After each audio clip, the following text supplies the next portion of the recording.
1971లో Pakistan ఇండియాతో war చేసి ఈ war లో పాకిస్తాన్ ఓడిపోయింది. ఈస్ట్ పాకిస్తాన్ ని కోల్పోయింది. ఈ ఈస్ట్ పాకిస్తాన్ ప్రెజెంట్ బంగ్లాదేశ్ అయింది. అయితే ఇలా ఈస్ట్ పాకిస్తాన్ కోల్పోవడం అనేది one time accident, political failure, ఇంకా మిలిటరీ మిస్కాలిక్యులేషన్స్ వలన పాకిస్తాన్ వార్ లో ఓడిపోయి తన యొక్క ల్యాండ్ ని కోల్పోయిందని చాలా మంది భావించారు. కానీ 50 years తర్వాత అంటే ఇప్పుడు సేమ్ క్వశ్చన్ రైజ్ అవుతుంది. Is Pakistan dividing again? ఈసారి స్పాట్లైట్ మాత్రం ఒక రీజియన్ మీద ఉంది.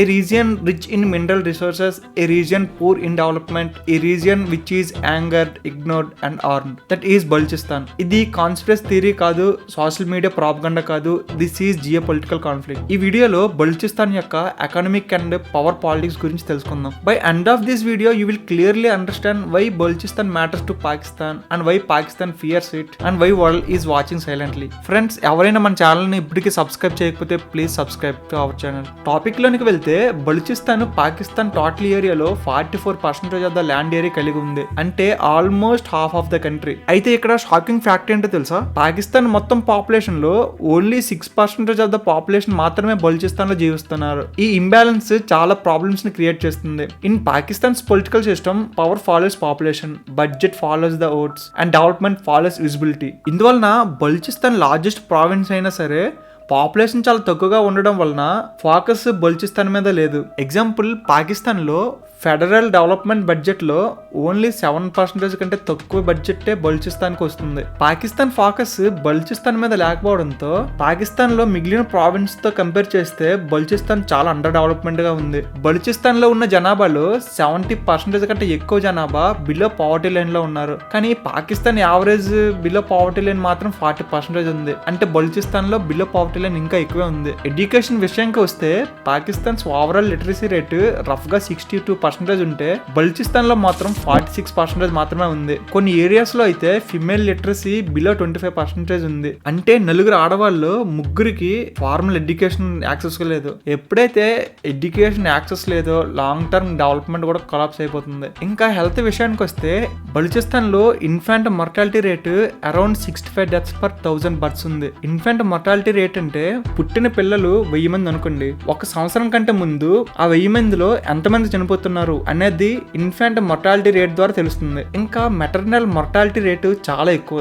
మెటర్నల్ మార్టాలిటీ రేట్ అంటే deaths cause during pregnancy, child birth. Reasons చాలా సింపుల్. చాలా తక్కువ హాస్పిటల్స్ ఉన్న ప్రాపర్ గా ఎక్విప్మెంట్ లేకపోవడం, ఇంకా రిమోట్ ఏరియా నుంచి హాస్పిటల్స్ కి చాలా దూరంగా ఉండడం. పాకిస్తాన్ బలూచిస్తాన్ ని ఎంత ఘోరంగా యూజ్ చేసుకుంటుందో చూడండి. కొన్ని దశాబ్దాల నుంచి పాకిస్తాన్ కి మేజర్ ఎనర్జీ సప్లై బలూచిస్తాన్ నుంచే వస్తుంది. Example, Sui gas field nearly 40% of the Pakistan's natural gas production కి కాంట్రిబ్యూట్ చేస్తుంది. పాకిస్తాన్ లో చాలా సిటీస్ ఈ గ్యాస్ ఫీల్డ్ వల్లనే బెనిఫిట్ అయ్యాయి. కానీ బలూచిస్తాన్ లో ఉండే ఇళ్లలో ఓన్లీ 20 నుంచి 25% ఇళ్లకు మాత్రమే గ్యాస్ కనెక్షన్స్ ఉన్నాయి. ఇంకా అన్ఎంప్లాయ్మెంట్ విషయానికి వస్తే ఆల్మోస్ట్ 40% ఉంది. డెవలప్మెంట్ లేక చాలా ఎడ్యుకేటెడ్ యూత్ మైగ్రేట్ అవుతున్నారు. ఇంకా చైనా పాకిస్తాన్ ఎకనామిక్ కారిడార్ వలన ఆల్మోస్ట్ 60 billion ఇన్వెస్ట్మెంట్ చేస్తాము.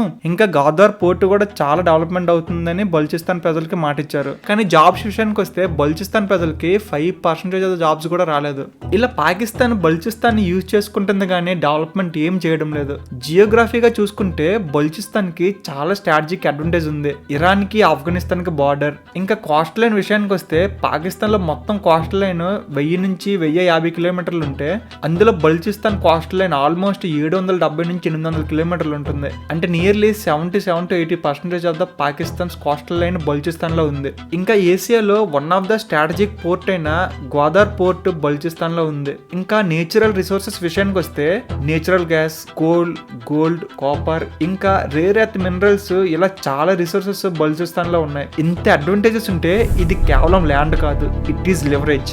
కరాచీ, పంజాబ్, ఇంకా ఇస్లామాబాద్ లాంటి ప్రావిన్సెస్ చాలా ఎక్స్పాండ్ అయ్యాయి, డెవలప్మెంట్ లో ముందుకు వెళ్తున్నాయి. కానీ బలూచిస్తాన్ లో మాత్రం క్లీన్ వాటర్ లేదు, ప్రాపర్ హాస్పిటల్స్ లేవు, మంచి యూనివర్సిటీస్ లేవు, ఇంకా జాబ్స్ కూడా లేవు. This is not negligence, this is purely systematic failure. So ప్రజలకి బ్రిటిష్ వాళ్ళు ఇండియాని ఎలా ఆక్రమించారో అలానే పాకిస్తాన్ కూడా బలూచిస్తాన్ని ఆక్రమించిందనే ఫీలింగ్ వచ్చేసింది.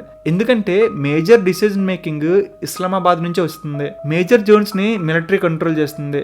లోకల్ వాయిసెస్ ని అణిచివేస్తున్నారు. ఇంకా చాలా మంది ట్రైబల్ లీడర్స్ ని ఎలిమినేట్ చేస్తున్నారు. ఇమేజిన్ మీరు ఉండే ఏరియా చాలా బిలియన్స్ ని ప్రొడ్యూస్ చేసే క్యాపబిలిటీ ఉంది. ఇంత క్యాపబిలిటీ ఉన్నా గానీ మీ పిల్లలకి ప్రాపర్ జాబ్స్ లేవు, ఇంకా మీ ఏరియా మొత్తం మిలిటరీ కంట్రోల్లో ఉంటే దేశభక్తి అనే ఫీలింగ్ వస్తుందా? రాదు కదా. సేమ్ సిచ్యువేషన్ బలూచిస్తాన్ ప్రజలు ఫేస్ చేస్తున్నారు. సో బలూచిస్తాన్ ప్రజలు తిరుగుబాటు చేస్తున్నారు.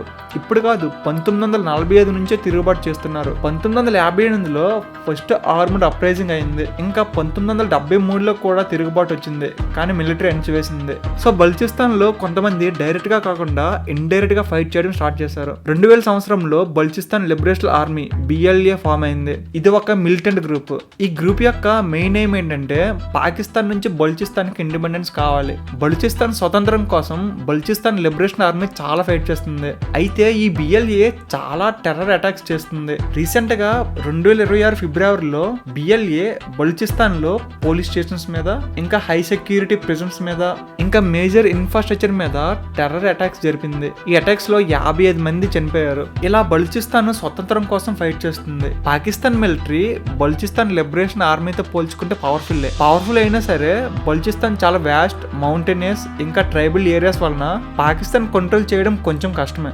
ఇక్కడ పాకిస్తాన్ యొక్క మెయిన్ ప్రాబ్లం ఏంటో తెలుసా? బలూచిస్తాన్కి ఇండిపెండెన్స్ వస్తే పాకిస్తాన్ స్ట్రాటజిక్ డెప్త్ పోతుంది, ఇంకా చైనా కాన్ఫిడెన్స్ పోతుంది, ఇంకా కాస్ట్ లైన్ కూడా పోతుంది. అందుకే బలూచిస్తాన్ మీద మీడియా కవరేజ్ చాలా తక్కువ, ప్రొటెస్ట్లు కూడా అణిచివేస్తారు. ఇంత జరుగుతుంటే ఇంటర్నేషనల్ కంట్రీస్ ఇది ఇంటర్నల్ మ్యాటర్ అని చేతులు దులుపుకుంటున్నాయి. ఇక్కడ బలూచిస్తాన్ పాకిస్తాన్ నుంచి విడిపోవడం అనేది చాలా కష్టమే, కానీ బలూచిస్తాన్కి సెపరేట్ గా పవర్స్ ఇచ్చే ఛాన్స్ అయితే ఉంటాయి. ఏమవుతుందో wait and see. This is all for the today guys. ఈ వీడియో నచ్చితే ప్లీజ్ లైక్ చేయండి, షేర్ చేయండి, సబ్స్క్రైబ్ చేసుకోండి. నెక్స్ట్ వీడియోలో కలుసుకుందాం. థ్యాంక్ యూ అండ్ జై హింద్.